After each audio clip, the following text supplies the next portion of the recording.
علی ایک ذہین مگر شرارتی لڑکا تھا۔ ایک دن جب استاد نے ہوم ورک کے بارے میں پوچھا تو علی بہت زیادہ گھبرا گیا کیونکہ اس نے ہوم ورک نہیں کیا ہوا تھا۔ اس نے جلدی سے بہانہ بنا دیا، میرے ہوم ورک کی کاپی گم ہو گئی ہے۔ استاد نے نرمی سے علی کی طرف دیکھا اور کہا، اچھا کوئی بات نہیں، کل لے آنا۔ علی خوش ہوا کہ اس کا جھوٹ کام کر گیا ہے، لیکن اس کے دوست احمد نے یہ سب کچھ سن لیا۔ احمد جانتا تھا کہ علی نے ہوم ورک نہیں بنایا تھا۔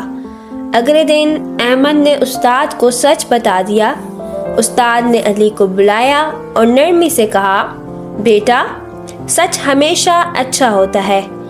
اگر تم شروع میں ہی سچ بول دیتے تو میں تمہیں نرمی سے وقت دے دیتی، لیکن جھوٹ بولنے سے تمہاری عزت کم ہوتی ہے۔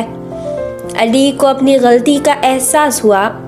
اس نے شرمندہ ہو کر معافی مانگی اور وعدہ کیا کہ آئندہ کبھی بھی جھوٹ نہیں بولے گا۔ استاد نے اسے معاف کر دیا اور کہا، سچ بولنے والا ہمیشہ عزت پاتا ہے۔